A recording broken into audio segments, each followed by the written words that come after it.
Okay, you're spending too much time making your talking head videos. It seems like you just can't finish it. Well, I have been there. I had days where I started making these videos by 7 a.m. in the morning and finished up to 10:30 p.m. at night. I have been just like you until I made these 4 changes. Number 1, speaking off the cuff. I know it is terrifying. I know it is hard. But not only you save a lot of time from word-to-word scripting, but also you end up becoming more natural on camera as you're speaking from your soul, not from your mind or from your script, like looking into a teleprompter. Maybe you will suck in the beginning, but after enough videos, you will become way more articulate with your words as you're speaking from your soul rather from your mind, helping you connect with your audience in a much more deeper way while saving hours from scripting your videos. Number 2, don't cut manually. When you make a talking head video, there will be a lot of pauses and repetitions to cut. Instead of cutting them manually, which takes a hell lot of time, use a tool like Descript, which can do that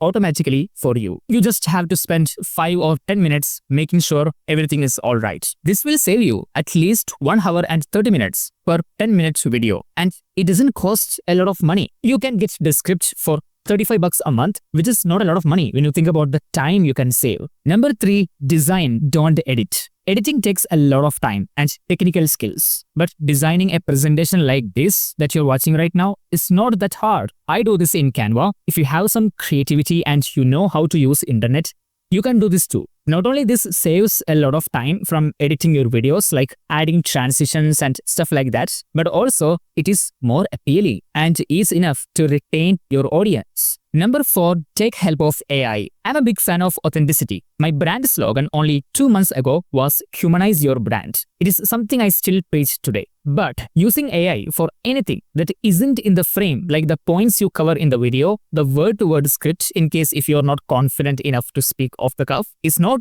inauthentic. This could be the ideas of your content and the title and thumbnail of your videos. Using AI to generate both of these is never harming your brand. Rather, utilizing the power of data and emotional intelligence from the internet to de-risk your failure. You are a human being. Your assumptions on XYZ might go wrong, but AI, it won't if you train it well. Here's my ChatGPT prompt. It's nothing complex, but soon I will work on some complicated cloud systems to make sure this is even more powerful. That's all for this video. I hope you enjoyed. If you want more stuff like this, join my free WhatsApp community. Link in the description. I will see you there.